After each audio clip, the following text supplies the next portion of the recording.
Okay, we're going to get started on the lead generation workshop, actions you must implement for growth. So thanks for joining me today.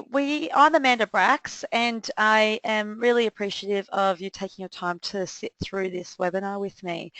So I've been in the industry for over 20 years and I am doing lead generation as a topic today because it's a very big passion of mine. It's one of my strengths, I guess, and it's also um, a aspect of the business that doesn't get planned or gets adequate attention. It's kind of like we panic and get it done in the end. There's buzzwords like marketing and sales, and everybody always asks me, can I come and train their staff in sales? And we're just going to sell more, and we end up with this hardcore culture when in fact most businesses are just not selling, they're not making enough sales each day, not because the staff don't know how to sell, but just there's just not enough volume of leads coming through. So this is like essential to understanding what's required from a lead generation point of view. It's my growth planning chart. I'm happy to do a chart for anybody if you want to email me, amanda@amandabracks.com, and or the Bracks Consulting web address down there. Either web addresses are fine. You can go to contact page on either of the website or the email address. And with growth planning, I ran a club which we grew from 1,800 members to 4,500, and the only way I did it is I sat there as a sales consultant and said, I need to plan this. I have no idea what I'm doing. And I was trying to plan to get to 5,000 members, and I broke it all down. And the most important figure is the target growth figure. Why? Because one, it's a smaller figure and it's easy to understand. We need to understand how many members we have at this moment. So say we're at 844 on the 1st of February and we want to grow to 1,000 members. We plan for the 25 growth each month, and you know, you might add, I put 15 growth there because, you know, we have holidays or a staff member might be going away at that particular club. And I know that, you know, we can't hit 25 that month, but, you know, sometimes you can, but just that we just had circumstances for April for this club that we were programming for. And we know that 5% of the industry of the fitness industry cancel every month. Now, in some 24-hour clubs like Snap, Anytime, that are just a little bit lower in price point, and because of the nature of the way that the model is set up, I know it's about 7%, especially in Australia. So that might be a reflective of your environment in your town. But I would be planning for 7% if you were a 24-hour model, which a lot of the members are not engaged with, you know, gym floor instructors and personal training and stuff like that. So so you would plan for 7% of your membership to leave every month. And if you look at this over a period of 12 months, what we're planning for is we're planning to lose 60% of our database every year. And it's a horrible thing to think about, but what it does is make, oh my God, lead generation is such the real deal. Like, we really need to be serious about this. If we're going to lose 60% of our membership base every single year, or possibly more, then we need to focus on lead generation every day until we close this business or until we sell it. So then we look at a 55% closing ratio. Now, the benefit of having a 24-hour model, for example, is that the price point is lower. So your closing rate should be higher. There should be less objections, and they kind of know, you know, this is, you know, what they're going to get, what they're going to pay. It's not like they're going into a 5-star facility where they might get a, you know, a fright that they didn't know it was $150 a week, or which includes group training or something like that. So your closing rates should be a little bit higher in the lower price point, easier to entry clubs, and then obviously the closing rate just drops a little bit when it's a higher price point. You know, more barriers of entry such as high joining fees and stuff like that, because, you know, you're going to get objections or people just didn't know what it costs. It's a bit like car sales, I guess, in that same respect. And then we plan the show rate, like 50% show rate, so that we know that out of so many people that we book, 60% of them will show, and then we can rebook some of the others, and some of the others have just lost motivation. So what this chart does, it actually really does make people kind of worry, club owners, and it's not meant to be for that. Yes, the first time I ever put out a growth planning chart for someone, I know that day they will stress out, because the reason why they call me to help with them with their business is because they're not generating enough leads in the first place, yet I give them these huge targets of, okay, well, if you want to be on 1,000 members at the end of January next year, then, you know, this is what we're planning for then. You know, we need to get 204 appointments each month, divided it by, you know, roughly 4 weeks. It's 51 appointments a week. Now that might be a lot more than what they're getting now, and that's why they go, oh, I don't know if we can do this. And it's like, it's not a matter of if it's what you think. These are the numbers that the business is telling me. If you need to be at 1,000 members for your profit margins and to keep the business stable, you have no choice. You need to get 51 appointments a week. Like, it's not a matter of an opinion, and we've got to take personalities away from businesses and make it about what I call myself now the business whisperer, because I don't really listen to what anybody else is telling me. I actually just want you to show me the numbers, and I just talk on behalf of the business back to the owners and the staff. And so we've got to really take the personality away from this. This is what the business requirements are now, and so this means that we need to get on and do these jobs. So how do we get going back to this chart, the other thing with this is that, so what we would do is plan how many, obviously we've done the appointments, the tours, the sales. The sales, all the sales number is the cancellations plus your growth equals your sales target. Now, please don't look at what you did last year or what another person's done in another town. I don't care. The only thing that matters is how many sales do you need for your business this month to grow, to get to where you want to be on the 1st of next month. Please do never look in the revision mirror, or you will crash the car. You cannot drive looking in the revision mirror. You need to look out the windscreen. You need to have a very good detailed GPS or a map of where you're going to go, and don't look back. Do not care what happened last February or whatever. We need to figure out what we're doing now and where we take the business in the future. And that's really, really, really important. So always plan for membership loss. Always plan your growth target, and then your sales target is what's required by the business, and then we work out the leads and the tours required to get those sales. So methods of prospecting and marketing.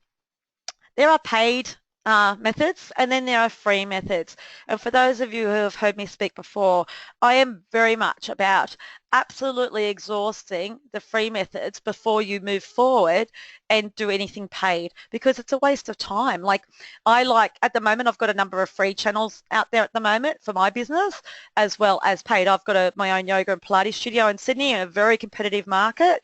I opened a business in walking distance of 12 other facilities within 800 metres.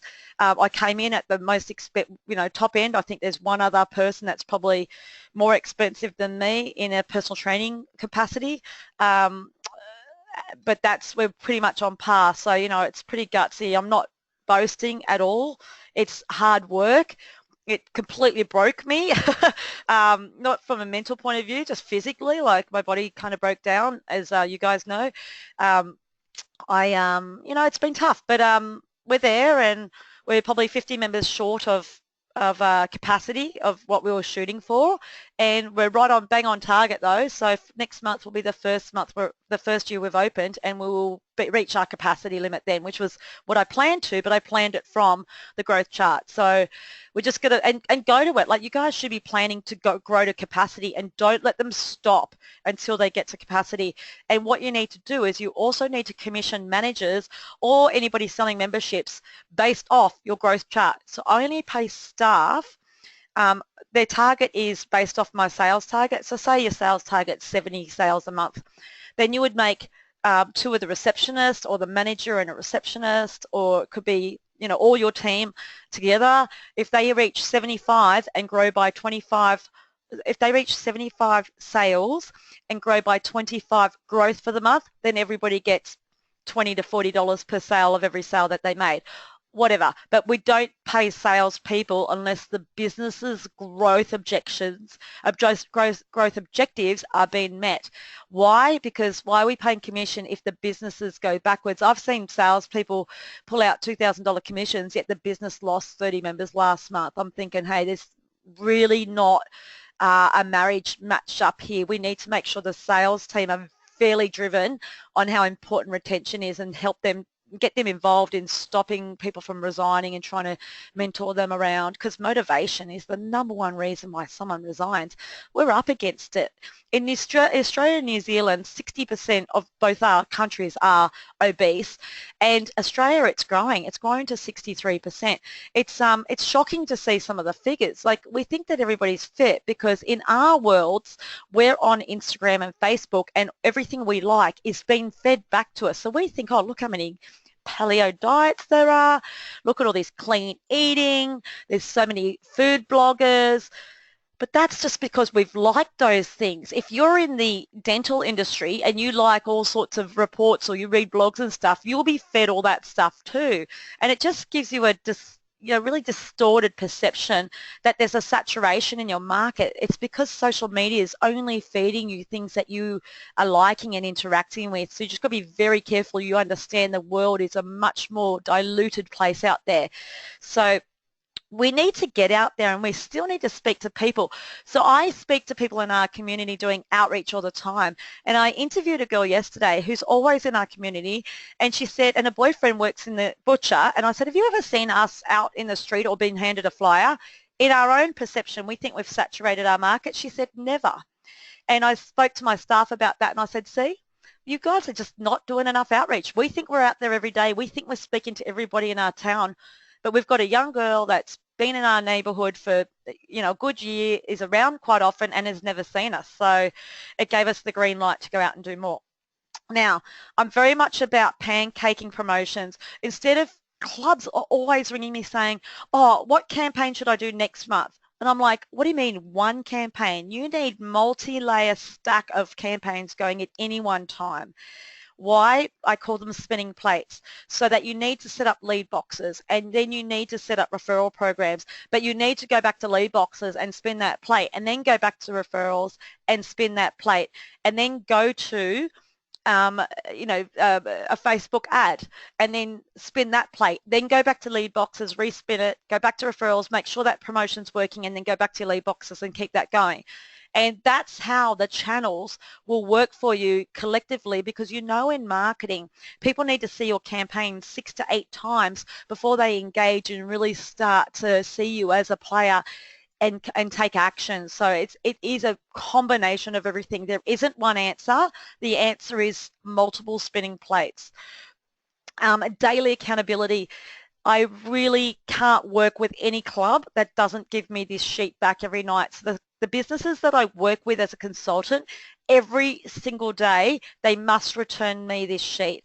Now, the contacts is 30 contacts per club. So an Anytime Fitness club, or it could be just a smaller personal training studio, anything sort of 1,500 square meters or less, 30 contacts a day is probably okay, 8 appointments, 6 tours, and we're shooting for this club, it was a growth of 20 a month.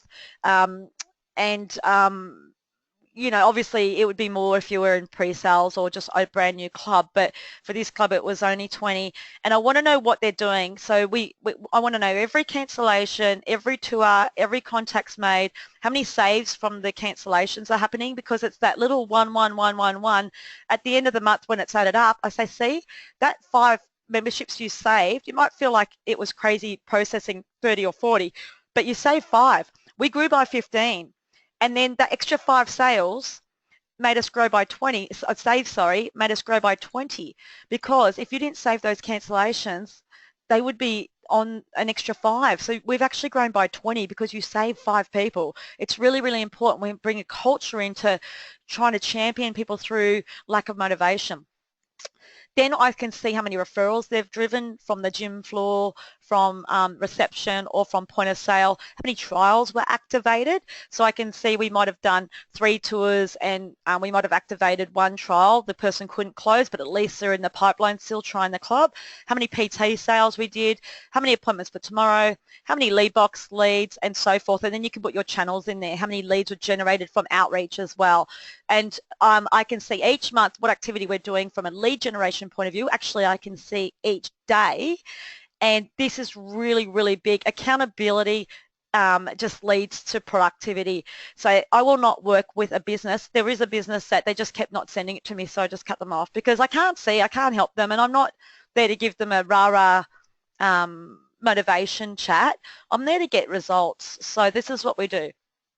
End of day accountability. Now I can send head office the end of day accountability sheet, and also to the growth chart, so help you with those planning. So planning for me is everything. So then we've got these 50 lead, appointments we need each week, and we think, wow, we probably need 100 leads to get 50 appointments probably. How do we do that? You might need 200 leads.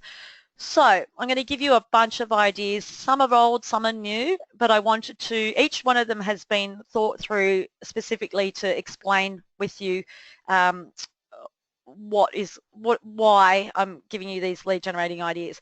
And now I worked with a club, and I do Free Friends Friday, where members can bring friends in for free in fitness clubs on Fridays, because in some towns it is the quietest day because of food shopping, or people are knocking off work early and going for a drink. And we do Free Friends Friday just to give the club a bit of atmosphere, allow a referral program to be ongoing. And what this club did is they said, hey, we really like your idea. We're going to get a DJ in every Friday. There's a young guy in the neighbourhood. We're going to get him to play. And what we're going to do is, and they did that for a while, and it attracted 50 leads every single Friday. And then he was just getting so good. What we did is we said, right, we're going to cut a CD. And they got the DJ, the young DJ, to put all his favourite beats together, and they cut a CD, and they labelled it with their brand, and they gave it away, because you can't sell music. There's copyright issues there and stuff like that. But we gave their CD away as a lead generating thing on the streets, and just outreach and say, hey, you want some music? Or, you know, just in some of the local shops, or, you know, they might have bought a pair of shoes at the sports store and said, here's some great exercise music. It's from the local health club. They've put it together, and people thought it was really cool. The other great thing about this campaign is that every time they put their album on in the car or whatever, or they might have loaded it onto their you know, running devices and stuff like that, so they can listen to it, is every time you listen to this album, I've got one, every time I listen to it I think of that club. And I thought, wow, what a complete amazing message. Imagine, you know, you're in the car and you're doing something wrong, like you've got some fast food or something like that. It's a really powerful tool, and it's just to show you that you can do some amazing different things that are really low cost. This DJ ended up going on and becoming quite a big DJ on radio and stuff like that. And it was just, but the reason why I put that there is because I was doing some sales training actually in that club 2 weeks ago, and they still have 50 leads from Free Friends Friday coming through every single Friday. So don't put too many restrictions on it, because eventually that person is going to want to come in on a different day. But it was very low cost to do Free Friends Friday, and it's, you know, just, you can do a lot of great other stuff, get some local people in and get them involved in the music side of things.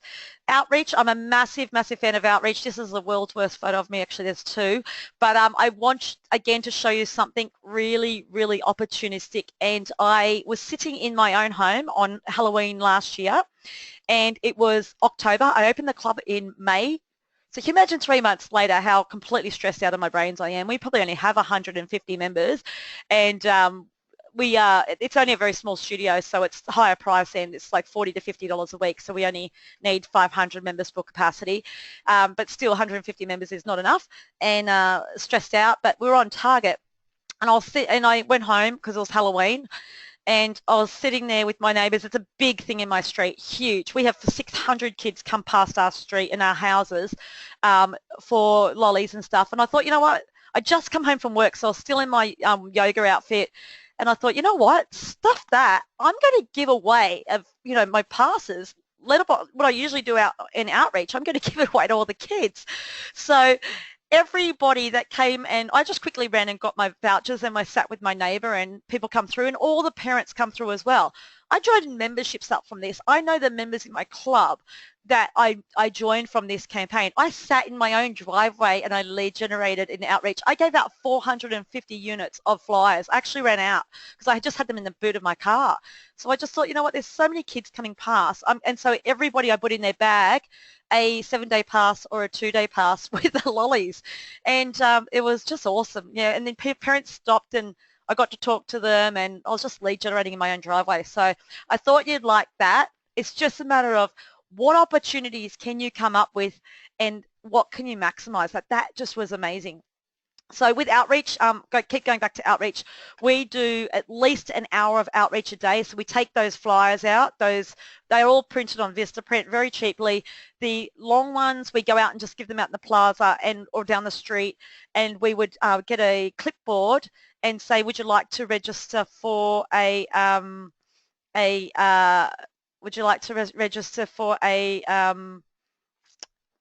2-class pass, and people would register and give us their name and numbers. So I've actually hired one of the members who goes out on a Sunday for 3 hours. We have her in the club for maybe an hour, and then she goes out for an hour. She comes back with between 11 and 22 names in 1 hour and email addresses of people that would like to try 2 classes of yoga or Pilates. Every single weekend we do it. And last week she brought someone straight back in now, because I said that's the next step, is when you're out, just bring them in. And she brought them in and we signed them up straight away. So how good's that? It's just, there's nothing better than old-fashioned talking to people, because they've lost that contact. It's just, I don't know. Whether you want to call it old school or not, I don't care. It's working, and I'm after that. I'm after anything that works.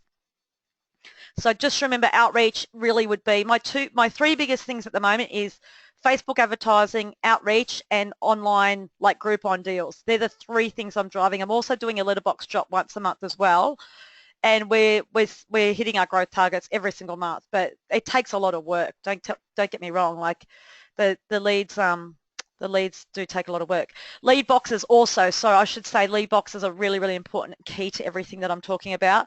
They're very cheap. Again, I don't care if they're old. I know that I personally cleaned out about 16 leads out of my lead boxes in the last week, so I don't really care how old that fashion they are. Every time we're pulling out leads, we're signing up a couple of members a week from it, so we're making, a couple of grand every single week from lead boxes. The best campaigns I have found, there's just a script again that I can email to you in a better format, but the best campaigns I am working with at the moment is win $1,000 worth of membership, and I find that that's much better at getting leads than the register for a 7-day pass. But again, just mix them up. So I really think that the 7-day pass one, maybe it just doesn't have perceived value. You could have probably put in there register for 3 sessions at $90 or something. Might be better perceived value than register for a free, because anything free is worth nothing. No one wants to get nothing. So it's very important that we focus on the right wording. So these are the ones that we do. There's a Fernwood box, and boxes are still full all the time, right? So whether you do dummy ones in there or not, I don't really think it matters. I usually have boxes that are not clear. So my lead boxes are metal, and they have an A5 frame down them, and they're not. I know your boxes are not clear either. I think just don't have clear boxes, because you can see if there's rubbish and that in them as well. So this is a outreach fate stand with my personal yoga studio, and I got 56 leads that day from this stand and in the box. But then I did another one the week before. This was like just up the street. I did one right near the studio, and we got 100 leads or 99 leads in the day as well there, and we sold a few memberships. So the lead boxes was the driver though. We just kept saying to everybody, the lead box on the left, hey, enter to win $1,000 worth of membership, and we just kept, all we did was drive people into that box. And then if they started asking questions, then we engaged with them and, you know, obviously took them further through the needs analysis. But that was a first-time stand. It came out of nowhere, a Christmas market, and we could have said, "Oh, I don't want to do it." It cost me $40, and we got 56 leads. We got 360 leads from October to December from our lead boxes. So again, they work. Like, you just can't not do it. Oh, and then my lead boxes are metal, as you can see. So you just can't do it, not do it. And so just make sure that they're recorded each week. You can do a trade-in. The lead box tally is really important, where you're tracking each person and the collection, but the end of day report, which I've shown you previously, that states it all. So I know how many lead box leads are coming in each day and each week. And if they haven't come through in a week, I always ring the staff of whatever club I'm working with and my own club and say, how many lead box leads have come in this week? There's none on the report. How many referrals have you guys got this week? There's none on the report. And it just is an indicating reminder to them to, oh my gosh, I've got to go out and do it. So what happens with the end of day report that we showed you earlier is, as a team member leaves, they would put any of their activity into the report.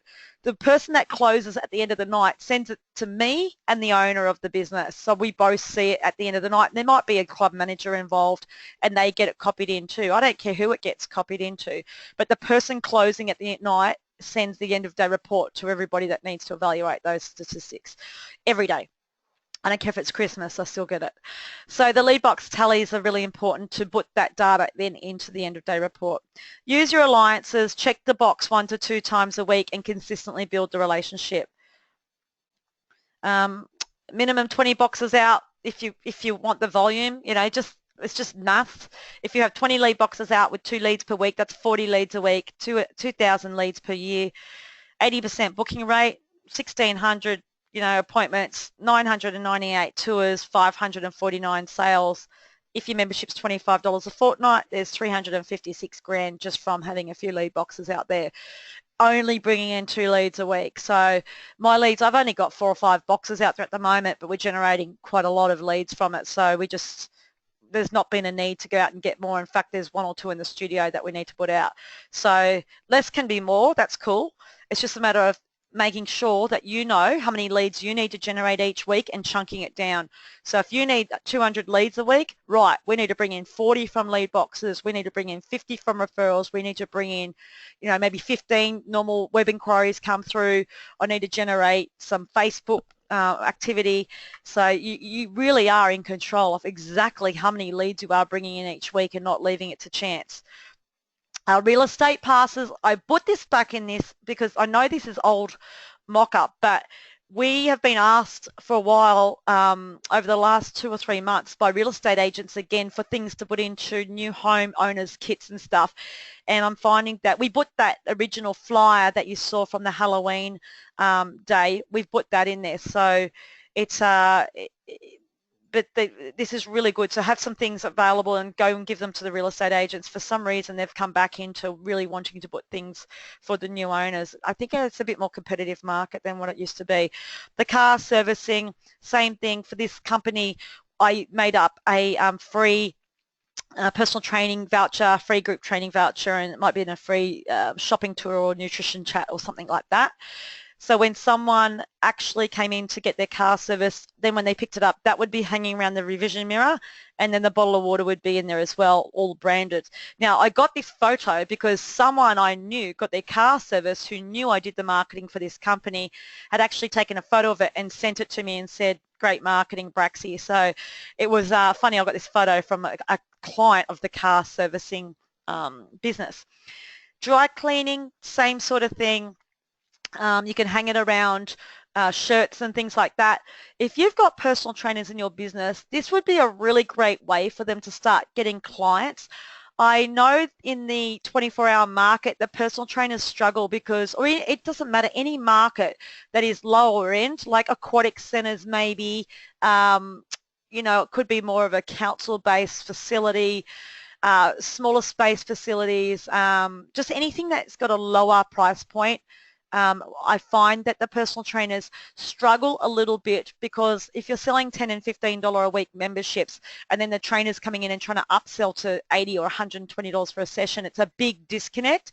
It doesn't mean it can't be done, but it just means it's just a little bit more of a a struggle for the trainer. They've got to be very careful with who they approach so that they just don't keep getting rejected. But what I say to trainers who are contracted to the 24-hour model chains, I said, go out and get clients. Go and visit executive offices. Go to real estate agents, because do you know how easy it is for you to get a client and get them into a club that's a low entry membership price? You can tell them it's $120 for your session, but and an extra $15 for membership is nothing for them. So it's a just different perspective of how to attract the right clientele. And then they can do some workouts on their own. They get the use of the facilities and stuff like that. So if I was a personal trainer, I'd be targeting dry cleaning. Why? Because most executives and higher end white collar workers would be getting their clothes dry cleaned. For me, more personal training market. So you could definitely do a personal training session free or a group training. You want to be selling more high end here, and targeting the high end clients with your dry cleaning. I couldn't get the words out then. I was really trying to get it out. Corporate. Okay, so with corporate, we've done a number of things. We have put little baskets of apples together. This is a client I work with in Gold Coast. We put those baskets of apples together with some flyers, or it might be a letter saying, and we just drop them off at the reception and say, we'd love to just give your staff some morning tea, and put them in the staff room. We're just from your local female fitness club. Or the seminars are an absolute cracker. Like, if you can book one seminar a month with a corporate that has 60 to 80 people in it, you will be doing really well. And we've done that quite a lot, especially if you are in the city area.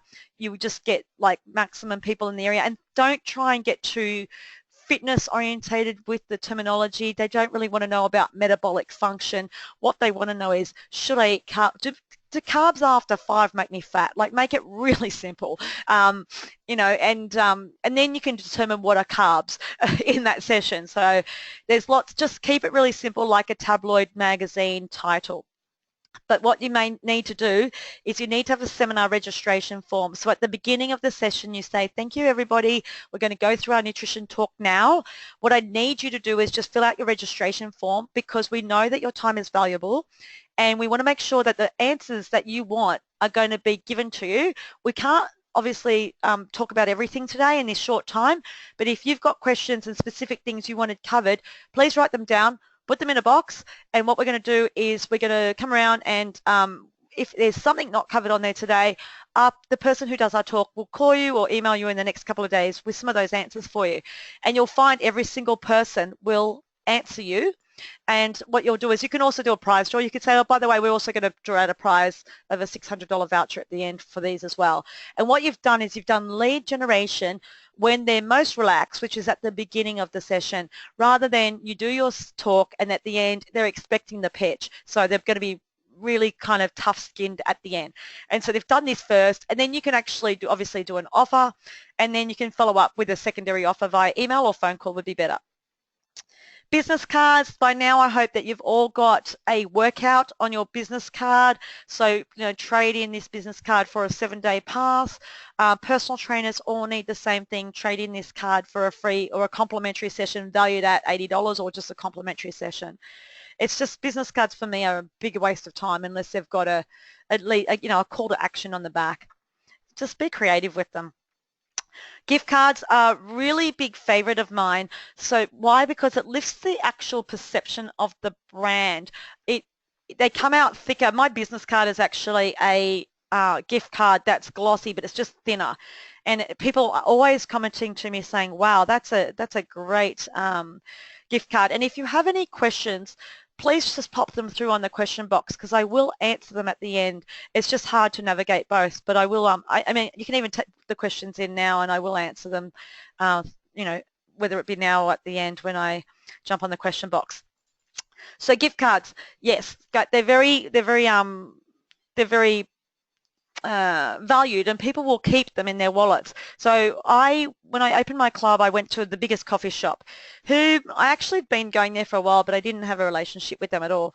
And I said to them, hey, could I please, we're opening a business, leave these gift cards here. And they said, you know what, we don't normally promote any other businesses, but they look great and they're very small and they're out of the way. So we put them right where the coffees are. And then after a week, I went back and saw the owner and he said, can we get some more gift cards? People are loving them.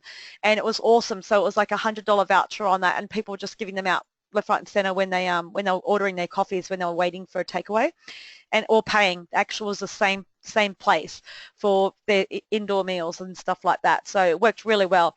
And in fact, people started on social media taking photos of the gift cards and commenting saying, what do you think, to their friends, should I activate my gift card at Soulful Fitness and stuff like that. So it was quite good. We found some of this social media streaming because of the gift cards. And we also did a promotion. So when I first opened, obviously I had no clients or anything, and the dentist straight away, the first thing we did is we got them to email out to their entire database saying, if you get your teeth whitened during June, or actually I was teeth cleaned, you'll get a $100 gift card at the studio.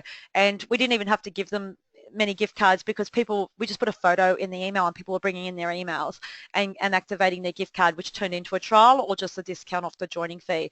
So gift cards worked really well. I'm a massive fan of them. I know that they cost a bit more. It's hard sometimes when you run out to, value paying for them, but you can sell them to customers. You could say to the members, oh, look, you can buy a $100 gift card for $50 and give it to a friend. You can give them to customers as loyalty gifts to use against secondary spend. Point of sale tool to get the sale on the day. Some of your staff might just feel a little bit uneasy about doing the whole discount joining fee thing, or so they might just be able to open the drawer, pull out a gift card and say, look, we don't have any of these going at the moment, but I can give you one, and just say it was from an older promotion and just put through as a gift card, or say that a member gave it to you and take $100 off your joining fee if you want to get started today. I know that fee's a little bit of a concern for you. If you do it now, I'll just process it as a gift card purchase for you, and you might be able to help them have a bit more authenticity in their drop clothes to get someone to buy today. You can do it to reactivate previous customers by sending them in the post to some ex-members, encouraging renewals, and obviously just as a thank you, if one of your members has brought in a couple of friends, you could just send them a gift card and say, look, use that against any personal training sessions or group training sessions. So with referral promotions, I'm a fan of, I'm just going to talk about the gift cards first and then we'll talk about promotions. So when someone gets started, these are working really well for us. Initially, it's hard to get referrals. As some of you know, when you first open your clubs, in the first 3 months, they really don't trust you. They don't know if they belong yet, and you're really not generating a lot of referrals. It's you've got a whole lot of members that are pioneers, they're first-time people, and it's really tough, especially if you open your business. It's like the first one in that area. So like there's no reputation yet. So generating referrals is pretty good. So every time a member joins, they get a key ring with 2 guest passes, and we ask them who they're going to nominate for those passes to write down their name and number at point of sale. So every lead that you're converting that you've got from lead boxes or Google or whatever, you're now converting them into actual sale. Then you're actually extracting 1 or 2 new leads from that sale, so you don't have to go out and spend money finding more leads. And it's so much easier selling to someone that's a current member than to, friend, than to get a cold lead totally. So it's a great way to do it. Networking alliances. I'll talk. I think I put a thing in there for promotions. I'll go back. So with referral promotions, 2 things that I've done that have been really great is in December, I put on a campaign and I said, bring a friend for a workout, just one workout, and you'll go into the draw to win a $500 Chanel voucher. Why did Chanel? Because that's the level of our brand. You might do something that's equivalent to your brand, but our members are that high-end, they're on good wages, they're executives, and Chanel, it actually just boosted our brand, because if we're aligning with Chanel, it just boosted. I just went in hard. I've never done it before. We always give away fitness prizes, and I kind of thought, nah, I'm going to do something different. Our members are different. And so in December, they only had to bring in a friend for 1 day and they got a ticket into the draw. And so what we were encouraging is we were actually encouraging usage during December when it's a big drop-off time, and we're also encouraging members to not let things like their their friends or family coming from interstate, stopping them from coming in. They were bringing their friends and their sisters from Melbourne in, and we were gladly accepting them for a free workout and also giving the member a pass into the win the draw. Why? Because we wanted to minimise our suspensions and our cancellations in January, February, which worked. Our suspensions stayed at 5% during December and January, which is unheard of. If you go back and have a look at how many members you've got and how many suspensions you had in that time, you will find that they're quite high. I had businesses that I was working with over 25% of their membership was on a hold at some point between December and January. It was ridiculous. I wanted people to still pay, and I don't care if their friends are coming in. So very, very smart. And I also extended it from December to January, which I was always going to do, because people are saying, oh, I didn't get in December, can I bring my friend in January? We get, yes, due to member demand, we're going to extend that promotion during January. At the moment, I'm doing the same thing through March and April, but it's a Fitbit promotion or a Garmin watch promotion. It is a fitness technology promotion, but our members were always asking us about the devices. So I thought, you know what, I'll just get a device this time. And I bought the most expensive Garmin, well, not the most expensive. I just bought the newest one, I think, watch, and it was just, and it's working as well. Members are really interested in it. So, and they're not doing it for the watch. They're doing it to bring their friend in. So, and we're good enough. We just want the person to come in one time, and we're good enough to talk to them, show them what we do, and ask them to buy. So with alliances, oh, I could go on for hours, can't I? But with alliances, the main thing with alliances is that there's so much you can do that's free. There are so many other businesses that you can work with. I look for businesses that have databases. So as you heard my dentist story, the other thing I did is when I run open days, I run them under the conditions that you can come and have a stall at my open day, or you can participate with a seminar with your business, but you must punch it through social media and email. And so you can see the photo on the right. This was a beautician, and she promoted our flyers and stuff and our marketing for this open day that she was speaking at on Instagram. But then there was more. She emailed out, and then that was just, as soon as I saw it, I took it, and within the time frame straight away there was 32 likes, and I think she'd only just posted it. So you want your alliances, don't just work for them.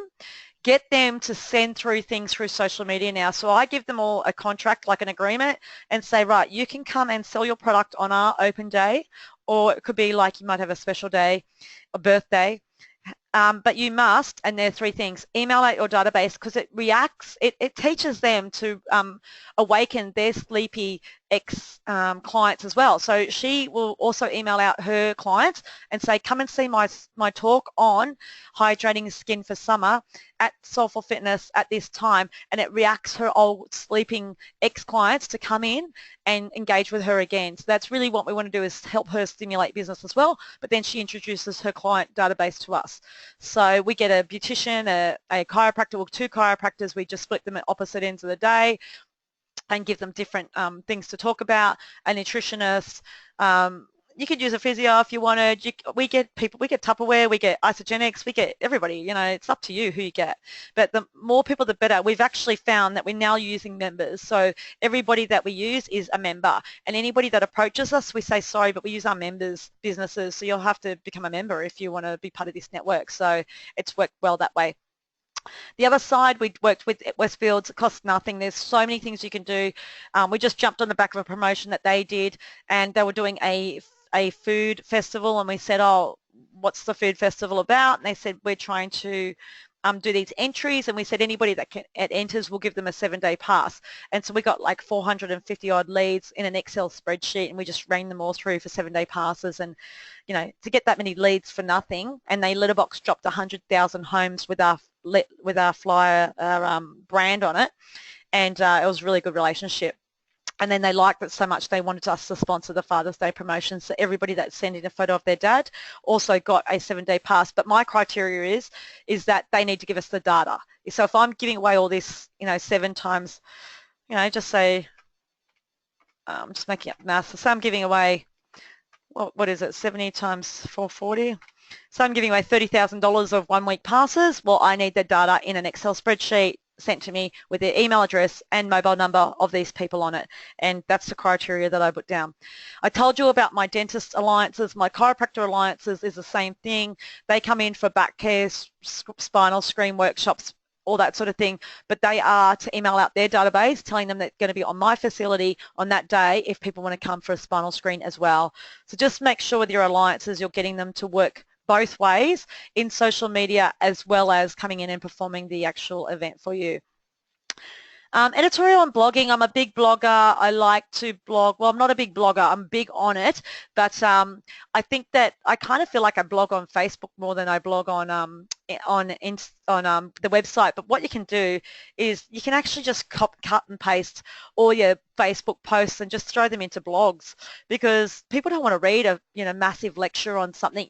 Some of the Facebook wording is just enough to tell somebody about, a healthy breakfast, or about, dangers of not reading food labels and stuff. So I think, in my mind, I keep thinking, well, I'm going to post once or twice on my blog a month, and then that feeds into the newsletter and Facebook. But I'm eventually going to go back and just start pulling all the stuff off Facebook that we've been posting and just throw it through on the blog page as well, because it's just good for SEO.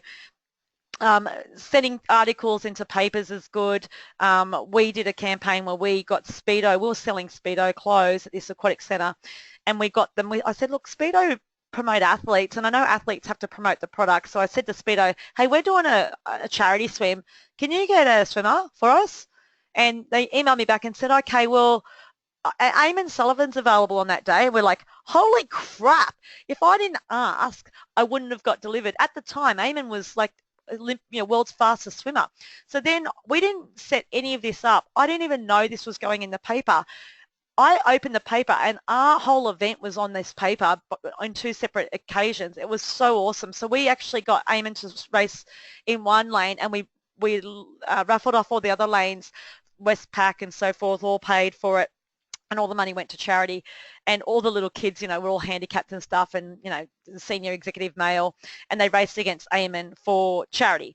And that was, the paper just wrote that up. But there's so many things that you're doing all the time. One, I asked my supplier if they had an athlete, and they delivered. And 2, there's so much you can do, like even just the general story of this girl that lost 68 kilos. This magazine kept telling me it was going to be $10,000 for me to get a full page ad in the magazine. I kept saying no, and then they said, it's going to be 5,000, and I kept saying no, and then they said, 3,000, and I said no. And then one day I sent them the story that this lady's lost so much weight. They published a 2-page story on her for free because they love content. So we had been going back and forth about me actually paying for advertising, and it was just too expensive, that I started sending her stories, and all of a sudden we got a 2-page spread on, and it's far better. Like, that's just better than any ad I could have put together. And it's just a way to go. So just make sure you're sending your stories out, or even blogging about your stories. Be a Sport campaign. I have talked about this before, but that you can, it's the whole concept with it. It's a local competition, and you might be able to do it yourself without the paper anymore, because you've got your own media channels with the internet. You might just do it on Facebook saying, we're looking for Christchurch's best and fairest. Write to us and tell us why you think that person is best and fairest at their sport. Everybody that nominates and is nominated will get a 7-day pass, and the winner will get a 12-month membership. It might be a way you can just do it online yourself, but we did it in the back of the paper to stimulate readership. Now, Weight Loss Study was a campaign that we did to generate leads in the back of the paper, but I'm going to do it as a Facebook survey, and I thought I would show you it. So originally it was like you just get a target market, such as wanted 50 people for a Tai Chi and yoga study, must be over 30 years. You just put all the criteria down. They must come in twice a week for, 20 days or 21 days or 30 days. They must do the before and after surveys. And you get quite a lot of people. Like, we used to get 100 people apply for these type of surveys. We used to do weight loss surveys, wanting people who wanted to lose over 20 kilos. It was very targeted, and it really was a survey. Like, we really were interested in the data, and we published the data in the local paper as well. But now with Facebook, and I'm going to show you something in a minute, I'm going to convert that into a Facebook poll. We can even use survey monkey, I'm sure, in certain ways. Charity cards is something I definitely used when I opened the club. So when I opened, I was like, oh my God, I've got nothing. And it rained for like 8 weeks, and my club flooded 3 times when I was fitting it out. Like, we had to rip everything up, and my walls were moldy because we fit it out. We were painting, damp walls. It was just horrendous. So I ran out and I got the club, I got the cards out in all the coffee shops. I got the lead boxes going. I did the dental promotion, and then I got charity cards done. I thought, who can we align with? And we aligned with, I'll get this one up. I know the printing on the back is not the best on the right hand side, but we aligned with this group I found on Facebook called the Multiple Birth Group, people who have twins and stuff. They were doing a massive fundraiser.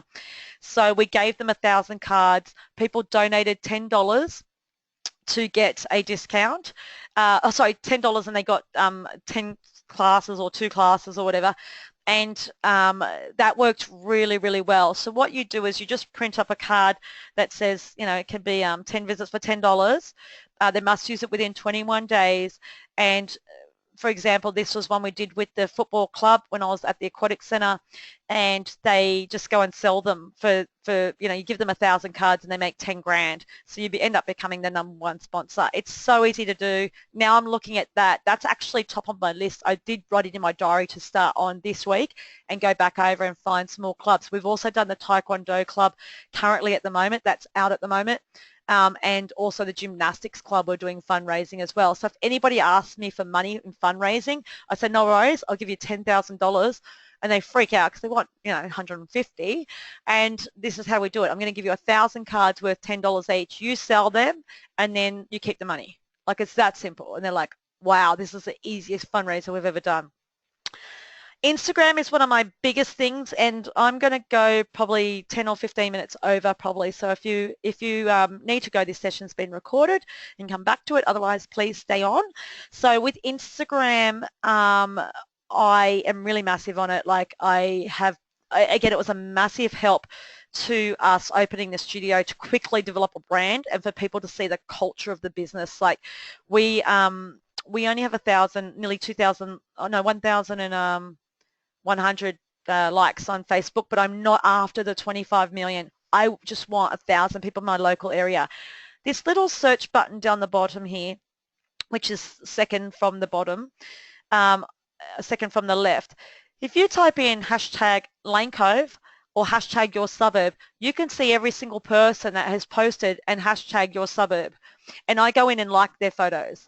And if you search on that search button, hashtag suburb, I use Lane Cove, and then you go into places, you can see everybody that's checked in to any place that's in your suburb.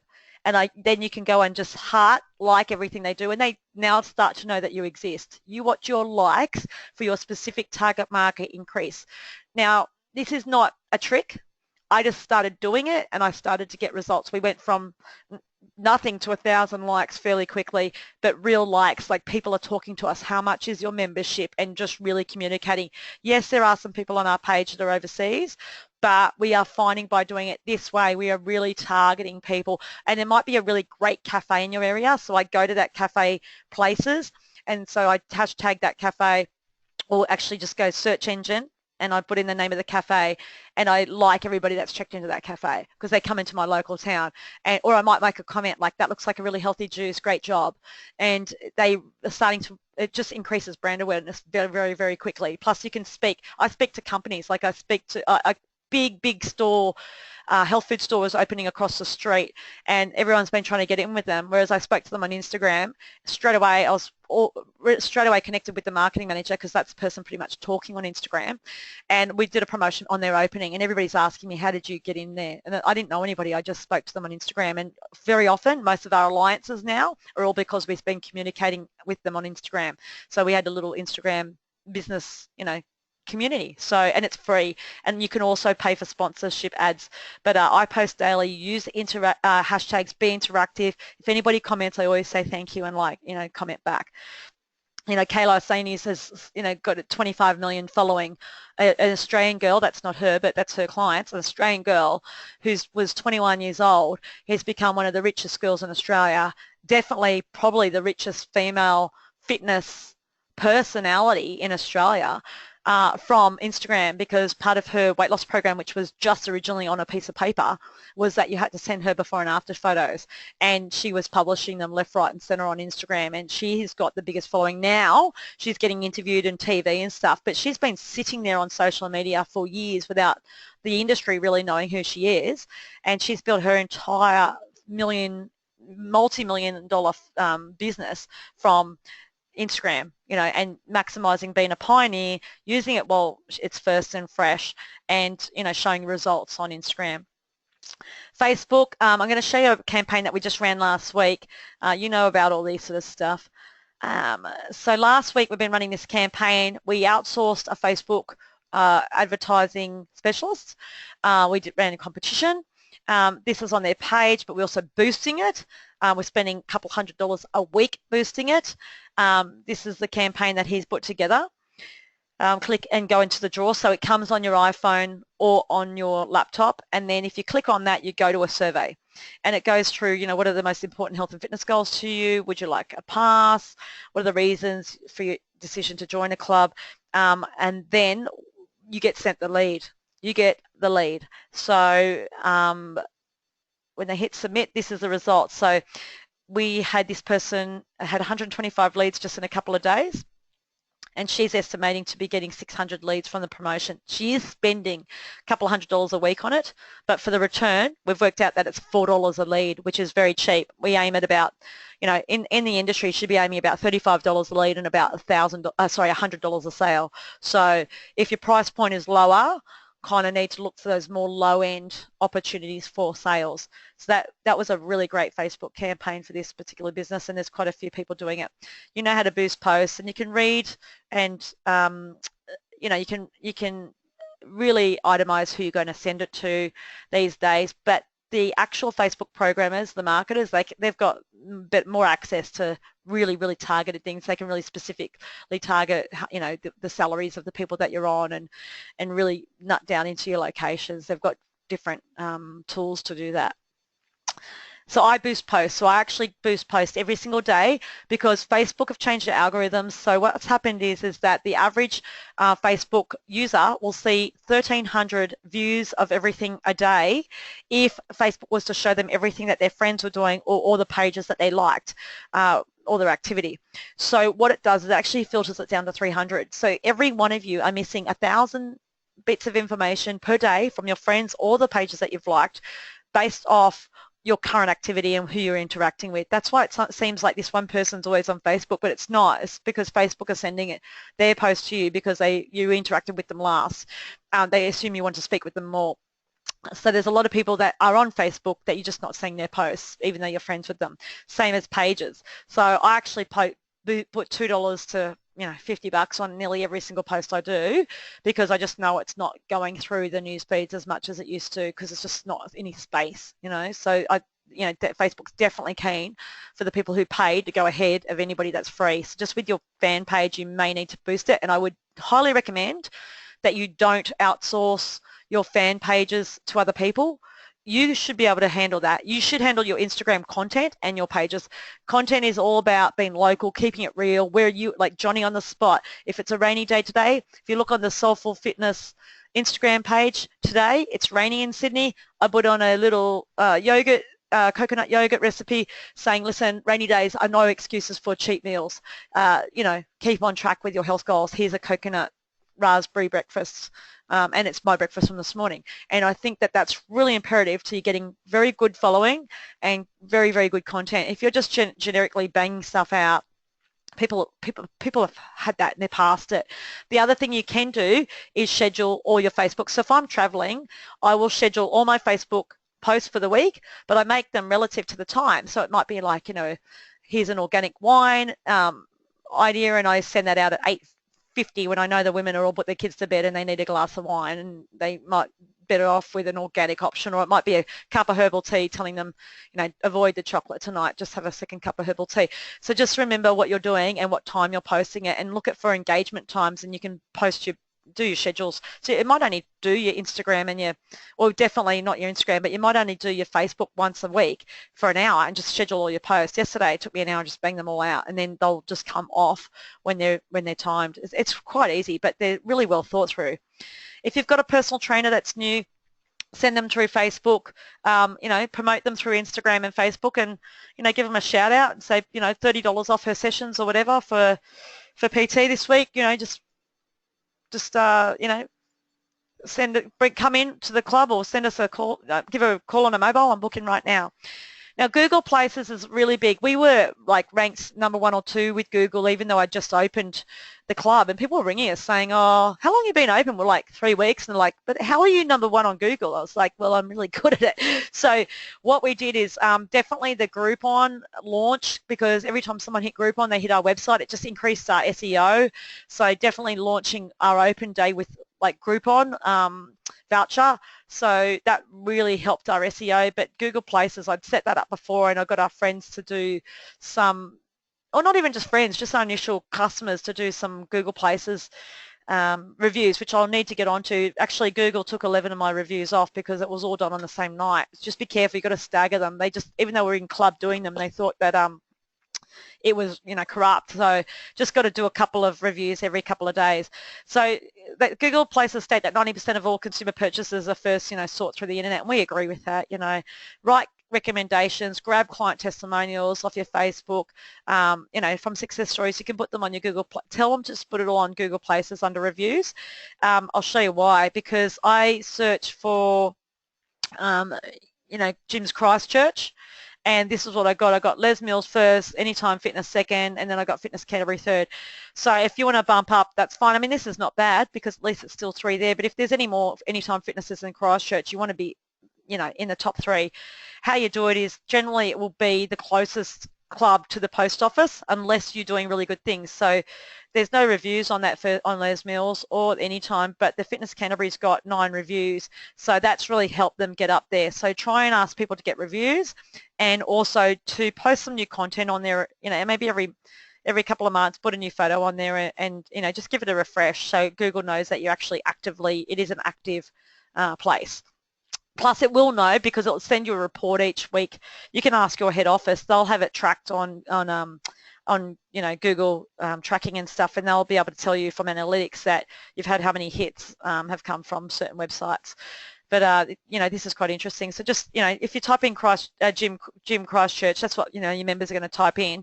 It's just interesting to see where you land. But you can work on your Google Places page, or you can help head office. If head office look after your Google Places page, send them content so that they can help them update. Database prospecting, going back to old-fashioned ways of prospecting.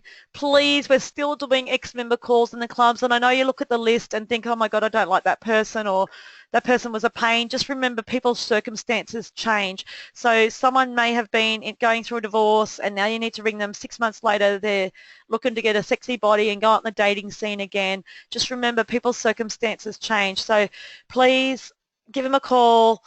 Just ask them if they'd like to come in for a trial. Once they're face-to-face with you in the club, you can upsell them. But break it down so that in January you're ringing people with surnames A, B, C, D. In February, E, F, G, H. What I'm trying to say is don't just ring everybody. Well, it's impossible to ring everybody in the first month.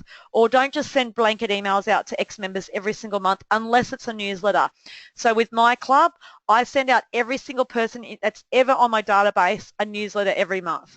And that's cool. In there, yes, there's a special in there, but it's in the newsletter with tips and member of the month and everything else. So it's just a different way of marketing. But when we do our calls, we don't do everybody every month. Have a script, use the prospecting chart, and just have obviously a target. So out of 30 calls, you want 10 appointments.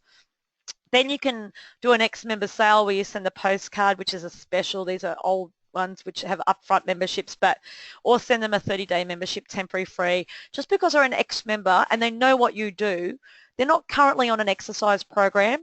So, just beware that they're not there to, a trial's not to see what you do. A trial's to try and get exercise adherence. So get them in for a few workouts. I mean, just get them face-to-face and you'll probably flip them anyway. With a happy birthday email, I send them either a postcard or an email to all the prospects that are having a birthday. But I know there's a club in Melbourne, and what they do is they text all their prospects and ex-members the day after their birthday when they've eaten a little bit too much, drunk a little bit too much, or had some tasty treats like birthday cake, which they know they shouldn't have. Plus, they're also a day older than what they were the day before. And their friends are probably not there, and everything's really hitting in that they're actually a little bit older. And we actually give them a call and say, hi, happy birthday. We know it was your birthday yesterday. We left you alone to your friends and family. Now we'd like you to come into the club and have a week's trial on us, and we'll work on keeping you, healthy, your fittest, best ever during the next year. And we kind of get them right when they're on a post-birthday, slump, when they're looking, into the rest of the year coming ahead. And that's a great time to do that. So you might like that. My last sort of sentiments about being creative, we give out bananas on the beach. Magazines on the beach are awesome. Bananas were 11:30 when we knew people were a little bit hungry. They loved it, a little flyer around there.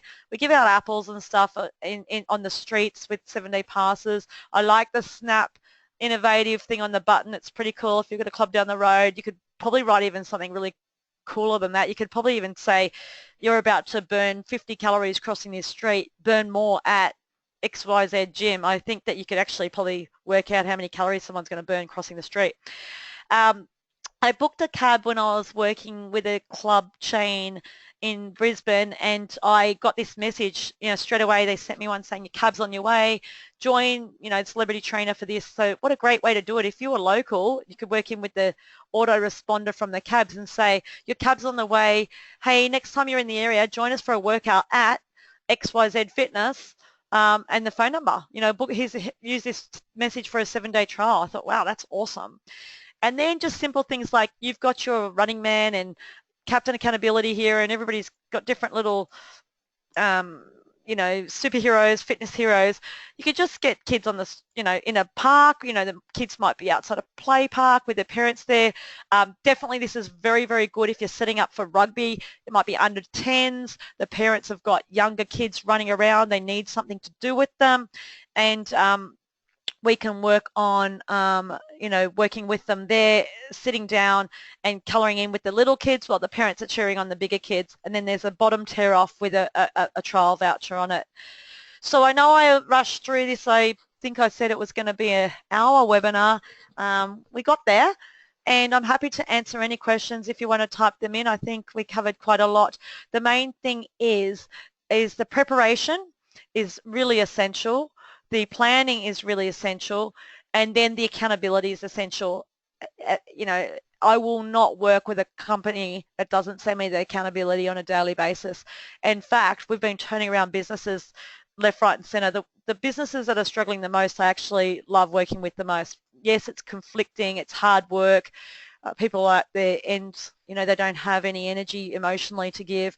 But you should see the turnaround once we put these systems in. I have not turned around a business in the last 2 years or 20 years, but the last 2 years in particular with these systems, we've actually turned around, put 50% more members in clubs in the last 12 months and kept them alive and thriving.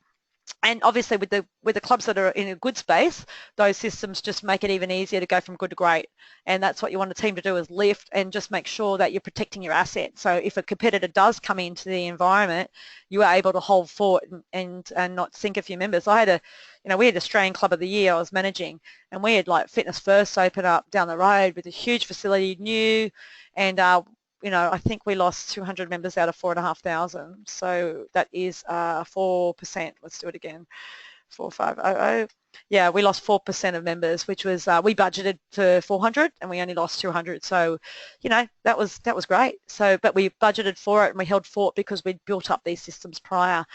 So thanks for joining me, and I really appreciate your time. I hope it wasn't too fast. I know it was a little bit fast, but I'm sure you got some ideas or some concepts out of this training session. Any questions, send them to Amanda at amandabracks, bracks.com, and I'm happy to send you some information over email. Thanks a lot.